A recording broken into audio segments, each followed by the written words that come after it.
इस सूर्य वंश में वैवस्वत मनु के बाद सबसे अधिक प्रतापी रघु, इसलिए राम जी का नाम है रघुवीर। क्या नाम है? राघव, रघुवीर। ये रघु के कारण है, रघुवंशी, राघव, रघुवीर, रघुवीर रघु के कारण।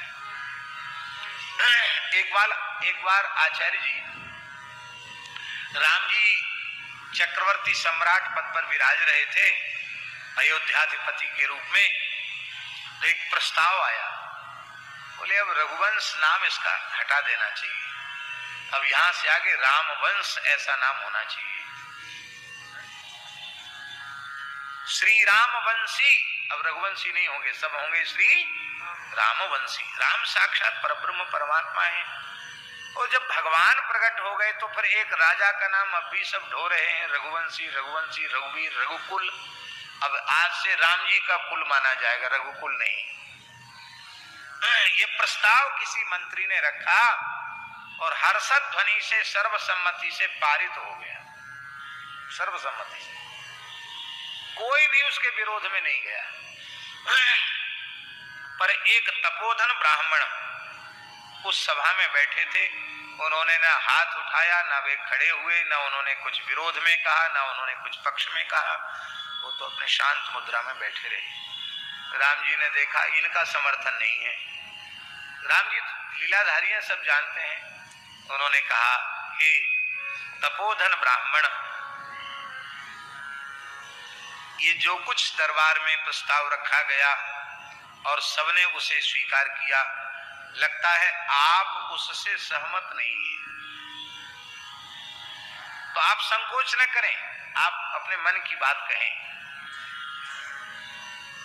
राम जी के दरबार में तो कुत्ते का भी न्याय होता है, आप मन की बात कहें। ब्राह्मण ने कहा, बुढ़ापा है, अब किसी को ज्यादा कहना नहीं है, अब हम अकेले ब्राह्मण, हमारी बात कौन सुनेगा? अरे सबने स्वीकार कर लिया तो हम भी विरोध में क्यों हैं? हम विरोध में नहीं है, पर हम समर्थन में भी नहीं है। क्यों? क्योंकि हमने राजर्षि दिलीप का काल देखा है और रघु का जन्म मेरे सामने हुआ था। रघु जी का संपूर्ण जीवन चरित्र मेरी आंखों के सामने व्यतीत हुआ है। आप परब्रह्म परमात्मा हैं, इसमें किंचित भी संदेह का अवसर नहीं है, आप साक्षात परब्रह्म परमात्मा हैं, पर रघु जी के चरित्र की समता आप भी नहीं कर सकते। अच्छा, ऐसा कैसा रघु जी का चरित्र था? कुछ तो उनकी महिमा सुनाइए। बोले देखो, आप रावण को मार के आए हैं, लंका विजय करके आए हैं, कितना प्रयास किया आपने लंका विजय के लिए, समुद्र पर पुल बनाया, बंदर भालू इकट्ठे किए, कितना युद्ध हुआ, लक्ष्मण जी को शक्ति लगी, कितना बड़ी कठिनाई से जाकर विजय मिली। अब एक चरित्र, और वो भी विजय आपको रघु जी की कृपा से मिली। बोले रघु जी की कृपा? बोले हाँ, अभी सुनाते हैं हम इतिहास। एक समय की बात है, रघु जी जब अयोध्याधिपति थे, उस समय रावण रघु जी से युद्ध करने आया।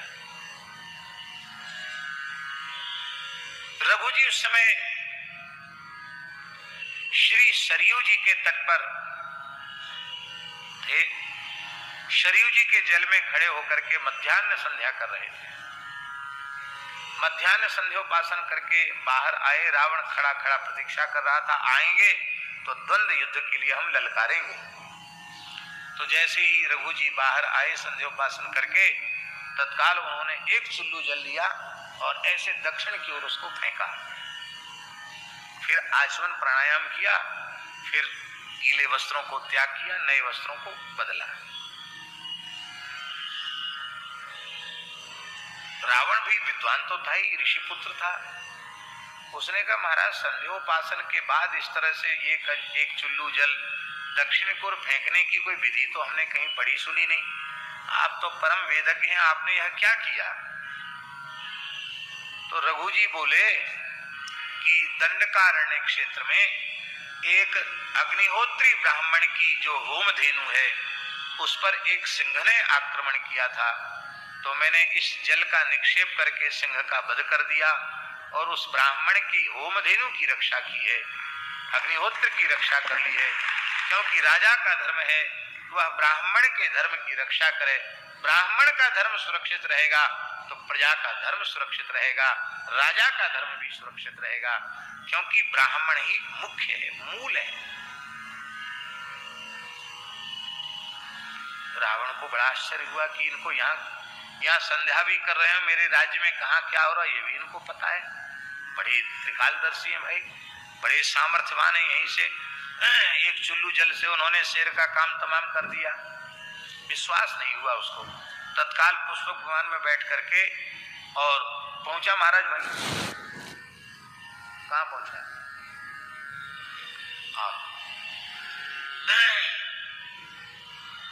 श्री सीताराम जी महाराज की जय। उधर ले। तो महाराज जी वहां पहुंचा रावण, तो रावण ने क्या देखा कि वह अग्निहोत्री ब्राह्मण रघु जी को आशीर्वाद दे रहा था मंत्र पढ़ करके, और ब्राह्मण के नेत्रों से श्रुधार बह रही थी कि मैं अप्रतिग्रही ब्राह्मण हूं, यदि मेरी गाय नष्ट हो जाती तो मेरा अग्निहोत्र ही नष्ट हो जाता। मैं किसी दूसरे से दान लेता नहीं हूं, निरंतर धर्माचरण करता हूं, तो मेरे धर्म की रक्षा कैसे। धन्य है रघु, तुमने हमारे धर्म को बचा लिया। रावण समझ गया कि हैं तो विलक्षण पुरुष, लौट के आया।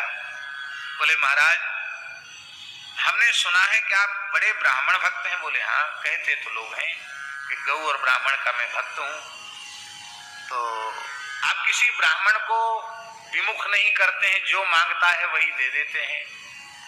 हाँ ऐसी भी बात है, ब्राह्मण कुछ भी मांग ले मैं दे देता हूं। ब्राह्मण कहे कि मैं तुम्हारा मस्तक चाहता हूं तो मैं अपना मस्तक दे सकता हूं। रावण बोला तो मैं आपसे युद्ध की भिक्षा चाहता हूं, मैं ब्राह्मण हूं, भिक्षा लेने का मेरा अधिकार है, मैं युद्ध की भिक्षा आपसे चाहता हूं। रघु जी हंस गए, बोले ब्राह्मण अन्न की भिक्षा लेता है, युद्ध की भिक्षा तो नहीं लेता है। लगता है तुम ब्रह्मत्व से च्युत हो गए हो, इसलिए युद्ध की भिक्षा चाहते हो। पर मेरी प्रतिज्ञा है मैं गौ और ब्राह्मण के ऊपर अस्त्र नहीं उठाता हूं। भले ही तुम पथभ्रष्ट हो गए हो पर ब्राह्मण हो, इसलिए मैं तुम्हारे इस प्रस्ताव को स्वीकार नहीं कर सकता, और कुछ मांग लो। नहीं नहीं, हमको तो युद्ध की ही भिक्षा चाहिए। तब रघु जी हंस गए, उन्होंने कहा देखो बराबरी वाले से युद्ध करना चाहिए, तुम हमारी शक्ति और बल की समानता नहीं कर सकते, हम तुमसे क्या लड़ें। अरे मैं त्रिलोक विजयी हूं, मैंने यमराज के छक्के छुड़ा दिए, मेरे पुत्र ने इंद्र को बंदी बना लिया, मेघनाथ ने इंद्रजित उसका नाम हो गया, मैं ऐसा हूं, मैं वैसा हूं, मैं तैसा हूं, मैंने कैलाश उठा लिया। लगा कहने अपनी बिरुदावली।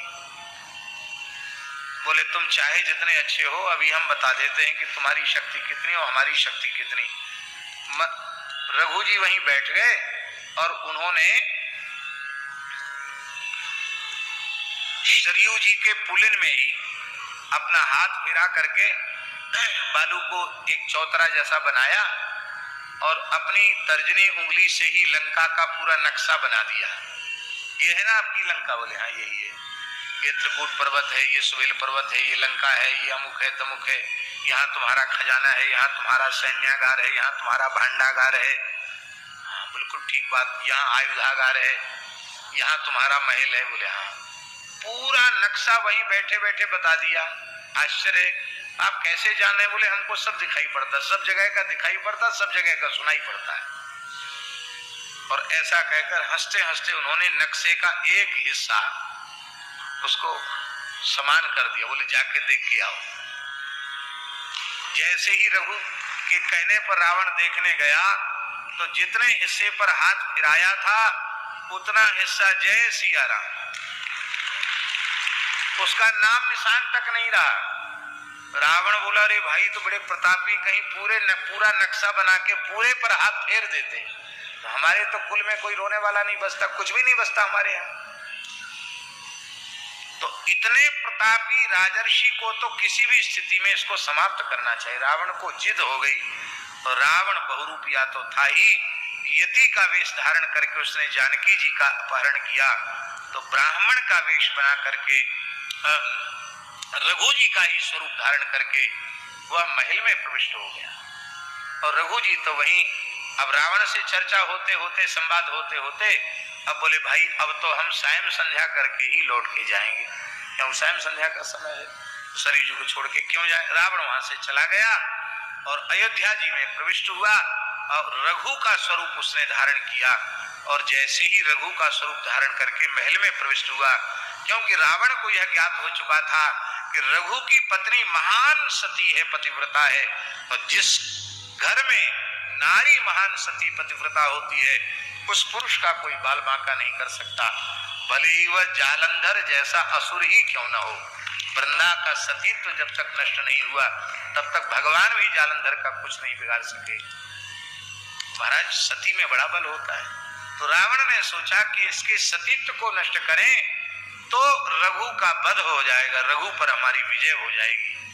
और जब वो रघु का स्वरूप धारण करके वहां गया तो महासती जो रघु की पत्नी थी, उन्होंने कहा कि अरे ये तो महाराज रघु नहीं है, ये कौन दुष्ट अंतःपुर में महाराज का वेश धारण करके प्रविष्ट हो चुका है। जैसे जुगनू सूर्य की बराबरी नहीं कर सकती, ऐसे ही राजर्षि महाराज रघु की बराबरी ये बहुरूपिया कैसे कर सकता है। और महाराज वो महासती तत्काल अंतर्धान हो गई, रावण को दिखाई नहीं पड़ी रघु की पत्नी।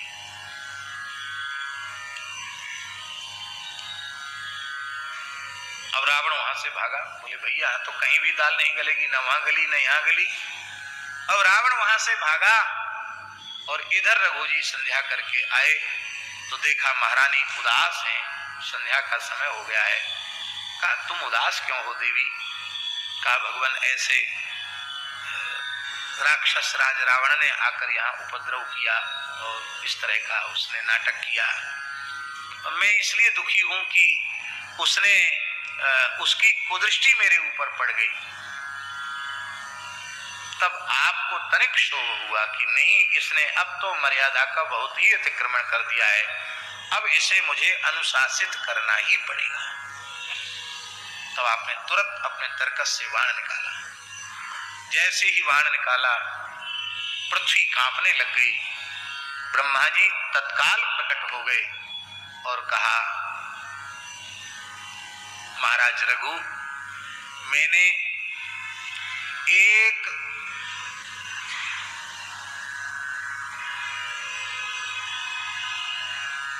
मने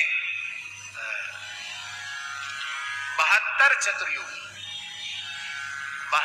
चतुर्युगी की आयु रावण को प्रदान की।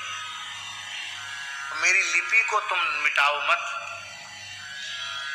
उसको अभी मरने का समय उसका आया नहीं, और तुम बाण का प्रयोग करोगे तो तुम्हारा बाण अमोघ है, वो तो मरे बिना रहेगा नहीं।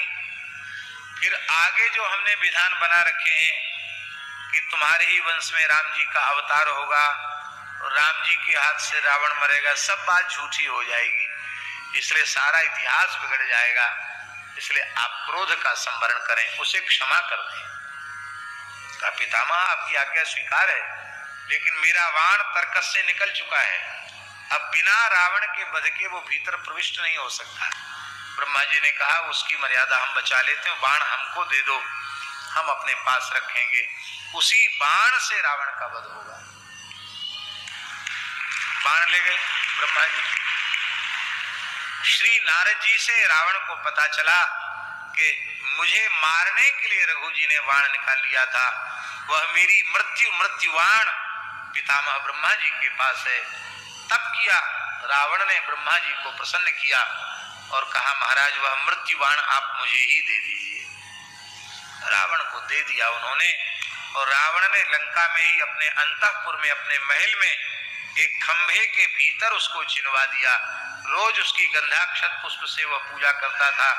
लेकिन यह रहस्य रावण के अतिरिक्त, मंदोदरी के अतिरिक्त लंका में और किसी को भी ज्ञात नहीं था। लोग कहते थे कि रावण ने अपने काल को पाटी से बांध रखा था। ऐसी लोक में कहावत प्रसिद्ध है। वो पाटी से बांधना नहीं, जहां उसका पलंग था उसके पीछे का जो खंभा था उसी को पाटी कहेंगे, उसमें बाण रख रखा था, इसलिए लोग कहते काल को पाटी से बांध रखा था। उसके बिना वो मरेगा नहीं। अब जब बार बार राम जी के बाणों से रावण के हाथ पैर कटने लगे किंतु रावण मरा नहीं, तो फिर राम जी थोड़े से उदास हो गए, क्योंकि नर लीला कर रहे हैं प्रभु। विभीषण की ओर देखा। विभीषण ने कहा, नाभिकुंड पीयूष बस जाके, नाथ जियत रावण बल ताके।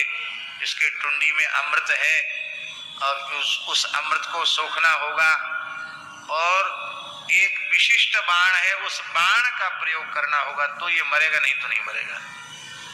कौन सा बाण? तो बोले ऐसा इतिहास विभीषण ने बताया, हमने सुना है, और वह बाण तब करके मेरे भाई साहब ब्रह्मा जी से ही लेके आए हैं, लेकिन कहाँ उन्होंने रखा है ये मेरे ज्ञान संज्ञान में नहीं है। हो सकता है मेरी भाभी मंदोदरी जी से वो बहुत अधिक प्रेम करते हैं, बड़ी पतिव्रता हैं। पुरुष कई बातें किसी को नहीं बताता, पर अपनी पत्नी को तो बता देता है, खुश रखने के लिए।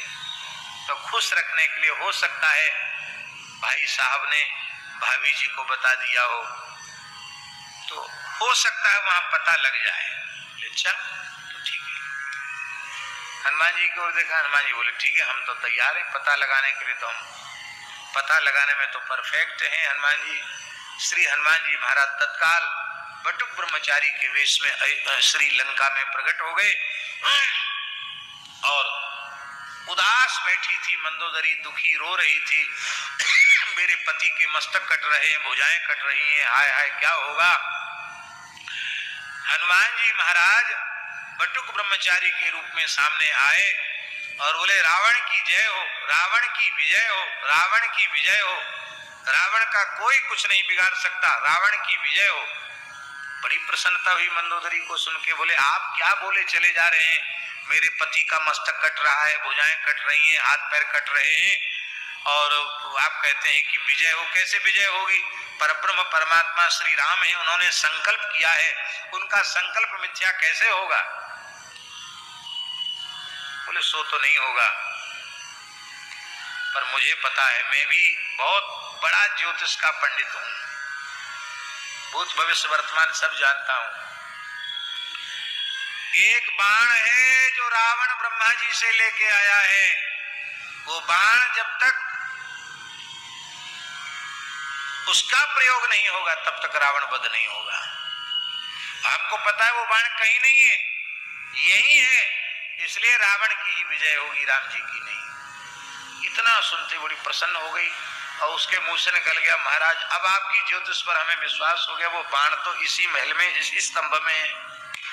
मुंह से निकल गया उसके, इस महल में इसी खंभे में है बाण। हनुमान जी ने एक लात लगाई और खंभा विदीर्ण करके बाण हाथ में लेकर जय श्री राम कहकर राम जी के सामने प्रकट हो गए, और छाड़े सर 31 बाण छोड़े। उसमें 20 बाण तो राम जी के थे और 31वां बाण रघु जी का था। तो उस ब्राह्मण ने कहा, उस ज्ञान वृद्ध वयोवृद्ध तपस्वी तपोधन ब्राह्मण ने कहा कि आप जो रावण पर विजय किए हैं ना, वो भी अपने पूर्वज की कृपा से, उनके बाण से आपको रावण पर विजय प्राप्त हुई है। इसलिए यदि मेरी राय मानो तो रघुवंश ही होना चाहिए, आपको रघुवीर ही कहा जाना चाहिए, आपको राघव ही कहा जाना चाहिए, उसी में आपकी शोभा है। राम जी ने ब्राह्मण को प्रणाम किया, बोले आपकी ही आज्ञा सिरोधार्य होगी, और इस सभा में जो प्रस्ताव पारित हुआ है उसको तत्काल खारिज किया जाता है। बोलो भक्तवत्सल भगवान की। श्री सीताराम प्रतिदिन सत्संग एवं दर्शन के लिए श्री महाराज जी के ऑफिशियल चैनल को जरूर सब्सक्राइब करें।